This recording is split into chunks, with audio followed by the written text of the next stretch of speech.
Hey everyone, welcome back to Countdown. This'll be this is the grand finals one and the last regular one of the season. We have two games to cover and one to predict. Today I have with me Ranter, Chuggy J, and the big man himself dividing. Hello. Yo. So Hello.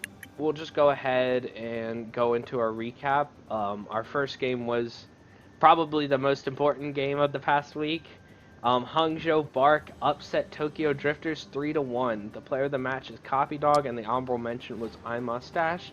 I'm just gonna say straight away, I think Painless deserved an honorable mention, and Acid did as well. But I think everyone on It was definitely yeah. tough to sorry, I interrupted you, but it was definitely tough to single out one person on Hangzhou as like deserving the player of the match because honestly everyone on that team played really really well in that game. Yeah, that was probably the best game they've I played mean, this season. playing against them, if I would have to say though, I think Acid got robbed. I think Acid was so big in that series for Yeah, y'all. I would honestly agree. I love like the players on that team. I have respect for Chucky, Copy, and Acid. Those are the main three I really like on that team. But I do think Acid had like out of his mind performance, and I think he deserved it the most. But Copy definitely should be in that discussion because I do think our tank struggled. But we'll go more on that later. I do think our tank struggled in the series. Yeah, I from what I saw, it felt like I couldn't tell if it was Copy would legitimately charge into Tokyo and then not get punished. I couldn't tell if that was the supports on Hangzhou being super good at their job or just Tokyo couldn't punish him. The same thing with Painless. Painless would manage to go in and get a pick on a support and then go out without anyone killing him, which is something he hasn't been able to do all season. I don't know whether he finally figured out like the timing for doing that or it's just like the focus wasn't there. I think part of the problem was that Ranter, you can tell me if this is wrong, but it felt to me while I was casting that game that Hangzhou kind of forced you guys into the brawl mirror and you weren't super prepared for that. You're somewhat correct on that regard. The problem going into that series, meta change really did hurt us. It wasn't really a meta change, more of a patch change. Going into that series, I think we weren't like as prepared going in, and I feel like that really hurt us, and that's why I'll say we choked. Because I don't think we played to our best performance. We really didn't. Like, but shout out to Bark for capitalizing on that. Like, that's what the playoffs are about. When a team chokes, you have to push on that and beat them. But I think we did play our best performance. I think our takes really struggled in this series, and I'm not saying it's like all our takes' fault. It's a team effort in this series. Like on Gibraltar, I got my butt kicked. Like I played terribly on Gibraltar. I think Plaque got caught out often early in the fights. I think the only consistent performer was Asajun really, and Asa could only do so much in that series that, like again, it's a team effort. When one like falls, the rest of us have to step up. And we just didn't really have that in the series. I do think we struggled Bailey tech-wise, but there is moments where like me on Gibraltar I struggled and Platt would get picked off often, and people walked the TP and cut his team in that regard on Hanamura. It happens, but yeah, I think we blew the series. I don't think Bark really beat us. I think we beat ourselves, but I do think Bark's a decent team, if that makes sense. Like they deserve to win, honestly. Yeah, I'm gonna say I've been a doubter of Bark. I'm willing to admit I was wrong. I think they're a good team now. Thank you. This is like a character arc now. I will admit when I am wrong I am wrong, and I guess I've been wrong about Hangzhou Bark this whole season. So congratulations to them. They played their hearts out that game, and I really wouldn't be shocked if they won the finals. But yeah, on to our next game, Epizeuxis against Kingdom Come. Epizeuxis won 3-2. This was a nail biter, obviously with the map 5. Epizeuxis looked really good, actually. They looked a lot better than I anticipated they would. I feel like I honestly really did think Kingdom Come would win that. It felt It like they had seemed like it could really yeah. go to Kingdom Come multiple times. I was watching the game earlier today, and like 1.5 times speed, and there was this point on Rialto where it was Kingdom Come nearly at the end of the map, and Epizeuxis staggered for like a full minute and eventually managed to push him back. It was actually really impressive from them, but it felt like times like that, like if Kingdom Come were able to finish off those fights and finish the map there, like that map could have easily gone in a different direction, you know? Yeah, 100%. I mean, going into like that series, I do think I predicted KC to win because like KC going in, I feel was the most unpredictable team in the playoffs because brand new lineup on a hot streak usually is dangerous. Like we saw this with Platchak going into season 1, when they get a new lineup and they get on a hot streak, like when they start kicking, like they get that one win and they start going off, it can spiral into something like a snowball. And I thought that was gonna happen in this scenario. It didn't because I feel like Epi has really good team synergy going in, and yeah, I'm not saying KC does it because KC, these players have played with each other for a bit. Like I know Ant and Pixel Master have played with each other for so a long time. It's just that when you have like such a consistent team like Epi, even though they have their down moments, their bright spots are so big. And I remember that in week 1 when we went to map 5, that was definitely our hardest series. Not even the Bark game was our hardest series. That was the hardest series for us because when they push you so hard, and it takes a lot to face Epi when they're at their peak. And I have so much respect for Epi going in. Yeah, I was personally somewhat confused by one choice in Kingdom Come's players. I was kind of surprised we saw Slimal instead of Speedy Mans. I can talk about that. Oh. Speedy, like the thing with Speedy, he apparently was busy. He wasn't even in the warm up. Oh, okay. Like we warned at KC, he wasn't even at the warm up. Yeah, I thought Speedy's just like kind of considered about equal on Lucio, and his hero pool is a little bit wider than Slimal's. Not that Slimal did a bad job or anything. It's just like I feel like Kingdom Come was kind of restricted into the Brawl comp since Slimal's really main hero is Lucio. So, yeah. I also want to give a shout out to Epizeuxis. And one of the big things I noticed when I was watching that game back was that Epizeuxis had like 3 different sections of 6 players that they played over the course of the season, swapping out people like 4 and North and Gundam. And they honestly, based on the map it seemed, and they honestly looked pretty good on each one of them. I will say going into this grand finals match, it makes them very difficult to predict because there's a whole bunch of different comps that they could potentially go with. I also want to give a shout out to North specifically. It was really cool to see him out from a staff perspective because he was a guy that that he wasn't totally sure at the beginning of the season whether or not he deserved to be in advanced. He was kind of on the borderline in the beginning, but we ended up putting him in advanced, and he got drafted near the end of the draft. And from my perspective, it was really cool as a staff member to see him in a semifinals match, really kind of popping off on map 5. So shout out to you, man. Oh wait, did I forget to do player of the match? I'm pretty sure I did. You did. I think you did. Okay. Well, the player of the match was North, and honorable mention was 4. So, yeah, that was yeah, North looked really good. Was he the main tank player? Wasn't he a main tank player? I don't think it's the same North. Different North. North was different North. He is weird. He has a weird font. He played DPS. Played a lot of Tracer. Huh, I didn't. I was gonna say I haven't heard of him. That was really North cool then. I was gonna say you're thinking of North from season 1 Chengdu. That's on Plot Chat. He's been. I'm kind of. I didn't even remember when he got onto Epizeuxis. He was drafted onto Overcharged, I think, and then he was traded to Vertigo, and then somehow he ended up onto Epizeuxis. Was he under a different name?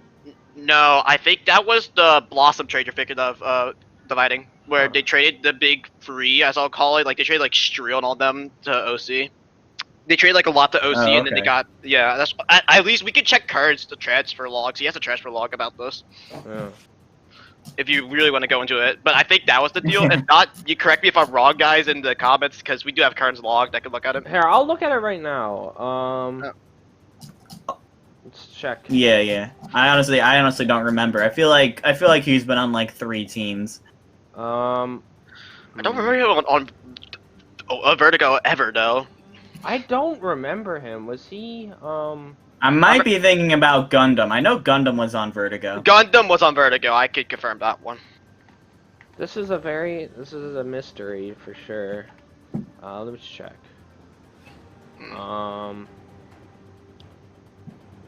Surmi.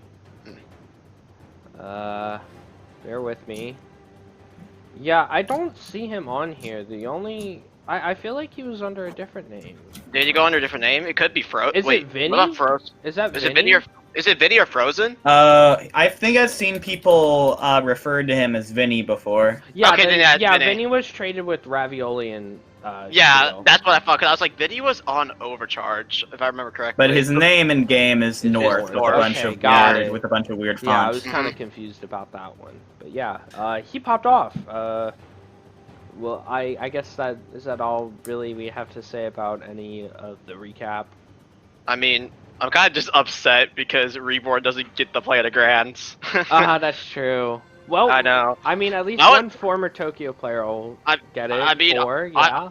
No, I wanted to be in the Grands of Reborn just because of how funny it would be. You can't lie, that would have been funny. That would have been funny, and he would have. He would have purposely targeted me the whole grand final. I feel like if Reborn would have won grand finals, the staff should have given him permission to do one at everyone. So. Bro, he would have just trolled me the whole time if it was Tokyo versus KC won. He would just troll me the whole time. Okay, but let's move into our predictions. Chuggy, if you want to do a prediction, go ahead. I'm not gonna stop you. Just try and make it like not biased. Yeah. I am actually unsure because Epizeuxis is actually pretty good, and I think it's gonna be close, either 4-3 or 4-2. Okay. Either way.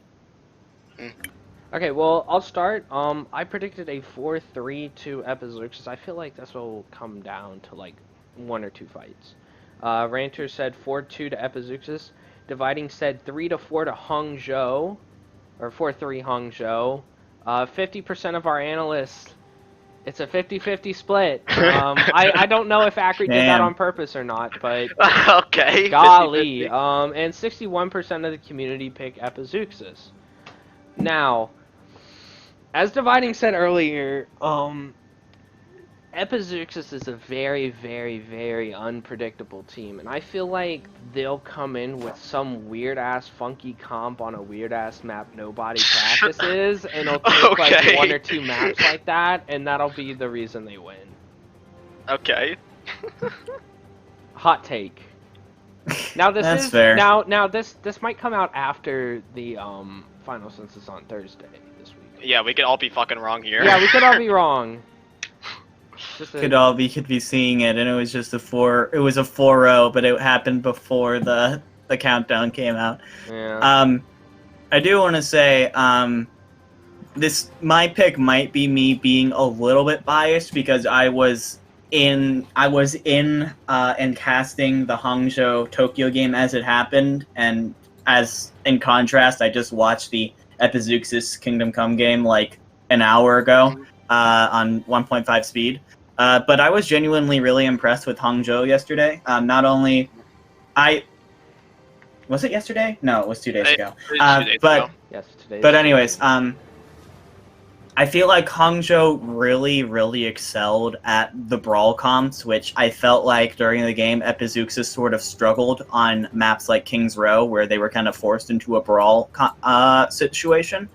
And I think that on brawl-heavy maps, Hangzhou is going to come out ahead. And also, I felt like during Gibraltar, they proved they can play a pretty solid pick composition as well. Even if it's a little less consistent, it didn't really come through on Lijiang. But I do want to say that my pick is also sort of dependent on if the Diva ban that came in today is still active by the time the game rolls around. Hopefully, it's just a hot fix and it'll be out of the way by the time game time comes around. I kind of wanted to ask Chuggy about this though, because a lot of your comps that got you the victory in the semifinals were kind of that Rhine Diva brawl. Do you think if you're not able to play Diva during the game, that might affect you guys? The team was talking about it, and they said it would be difficult since Diva was one of our main off tanks to play, and we could sub her out, but it will make things a bit harder. Also, Sherlock and Perrin agreed on that to push back the game back to Sunday maybe if the changes don't go through, or if she's not fixed. I mean, Alrighty, well, that's fair enough. there is the possibility that you could play a Sigma variant of it. Sigma Rhine was a very fun comp, in my opinion. Yeah. It's a very fun comp. I guess the question is if iMustache is comfortable playing with that. I don't know much about iMustache, but I feel like his off tank hero pool is a little bit limited. I don't know. I only really saw him playing Diva and Ball during the semifinals. He could play most of the off tanks. Okay, fair enough then. I might just be wrong. I don't know. I kind of disagree with Dividing, like, on that take. I don't think they... Now, I don't disrespect the Bark. I respect the hell out the team. I love Chuggy, I love Acid, I love Copy, and I think they have some decent veterans around them. I think it's more Tokyo underplaying in the series, because I do think, yes, they deserve the series win, because it's playoffs, right? When one team falls, you have to push and then beat them, and that's like just how the playoffs work. I think, though, peak Tokyo would have at least got them to a map 5 and would have maybe won, maybe not, we don't know because it's playoffs again. I just think that going in, we underperformed and we choked. Like, I'll openly admit it, like we Nixel choked that series. Like we honestly should have gone in and won that series, knowing the talent we have on the team. I just think that the reason why I chose Epi in this series, I think Epi's less likely to choke this series than we were going in, because I feel Epi, they showed what they can adapt to their down spots. Like in the regular season, when they lost some of those games, they changed their lineup and they just went in and won the series off that. I think they're just way more adaptable in the regard to, say, Tokyo. Because Tokyo, we literally, like, we had to get rid of our backups, for example, because a lot of it came down to playtime, and they went off because of that. I feel adaptability is a key thing in the playoffs, and I feel like we didn't adapt, and Bark did, so they succeeded off of that. Because they don't get me wrong, Bark does have great talent. Again, they have, I think they have a top 2 DPS line no matter what. I think Copy's a great off tank. I do think they lack in the support line because, no offense to Painless and Doc, they're both main supports, and I will say you're making a hell of a run with that support line. So shout out to y'all for adapting into that change. I just think when you're going against like Cam Kern, that's gonna be a lot harder because I think they're more adaptable in that regard with this team than being platform or Tokyo because our tank line struggled in this series. And again, it's a team effort, but I think the main issue was our tanks not finding success, and our rotations and our fight calling was terrible going in that series. Everything was bad. Yeah, basically, Nixel choke. Like, I hard will Nixel say choke. there could be another big factor that none of you guys have talked about yet. I feel like Epizeuxis as a team this whole season hasn't honestly been in the conversation a lot. They're one of those teams that kind of just keep their head down, nothing really too controversial about what they do. But they had an MVP on their team. Granted, some people might not agree that he deserved MVP, but he still was an MVP. If you compare them to a team like Hangzhou, Tokyo, Powerhouse Vertigo, those teams were talked about good or bad. Epizeuxis is kind of like, you just ask someone, how do you feel about Epizeuxis? They're going to be like, whatever, Funny EpiPen team. I feel like the pressure for them isn't as high as it was for a team like Tokyo or Hangzhou. So I feel like that could be a big factor. To be completely honest with that, though, I don't know where you got that take from, because if you ask the rest of Tokyo, we hella respected Epi. No offense again to Bark, we respect them more than Bark, because Epi is such a dangerous team, because you don't know what you're gonna get out of them, like Dividing said. but it's because they're so adaptable. And because think about it like this, I don't think Cam is the best support player, and he won the MVP. The reason why I rate Cam is the most flexible DPS in this league. He's the most flexible support in this league, and hell, he could play tank. Cam is literally just whatever you put him on, he is great within that role. Kern is a great shot caller and is a good leader for this team. I think Sam and Four are a decent tank line, and their new DPS have been decent too. I think this team is just so adaptable going in that if they lose, it's because the momentum that Bark has in this series. Because Bark has a lot of momentum going in. Like, they knocked off Flat Chat, they knocked off us. I just think, though, that going in, that if Bark want to win this series, they gotta use this momentum that they have right now to snowball in. That's what a lot of these teams do in the playoff scenario, and that's why they succeed. I think momentum is a huge thing in the playoffs. Yeah. Okay, well, I think that'll wrap it up for this episode. Dividing Ranter, Chuggy, if you have anything to say, any shit talk, or I guess any banter, go ahead and say it. I'll go last because I'll have a lot to say. I can go. I just want to shout out Jewel, our unofficial coach, because he's been helping out a lot, coaching us and getting us prepared for the playoffs. He wanted a shout out during the interview, but Acid forgot, and it's fine. I'll shout him out right now. Yeah, I don't have much trash talk to do as I'm in sort of a neutral position. I just want to wish both teams the best of luck. I think no matter what anyone said in this section of the countdown, I think what we all agree on is that this is going to be a really fun game for both sides, and I think both teams should be proud of what they accomplish, win or lose. So good luck to everyone involved. I guess this is gonna be my last public words that are recorded in L0. So I just want to thank everybody for the season. I want to thank Dividing for running the league, and as much as I shit on the staff for like Dez and Shun, for example, I do respect the staff and everything they've done for me, and I want to thank Tokyo for the great team they gave me. I honestly got hated the team going in, but I found some respect for them towards the later end, and man, I'm gonna miss them. I'm gonna miss L0, and I'll miss you too. I want to thank all y'all for the support you guys gave me. Again, shout out to Dividing for running the league. Yeah. Best of luck in whatever you pursue, man.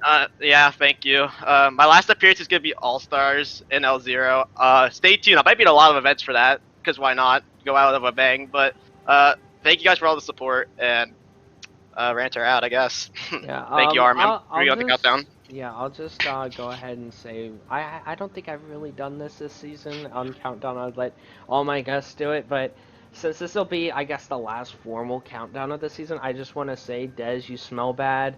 Acri is a cool dude. He's I just want to say, I put this in my tweet longer, but Acri has been a really big help on helping me with Countdown, and I hope if I do choose to come back next season, I'll hopefully be able to host again. Also, next season I am going to get Most Improved. I said this last season, but next season it'll happen. I promise. If it happens, if I come back. I believe. Because Overwatch kind of bad. But yeah, I just want to thank Overwatch everyone 2, though. who tunes in every week for this, for watching and putting up with me, even when I do bad stuff. But yeah, I think that's all I gotta say.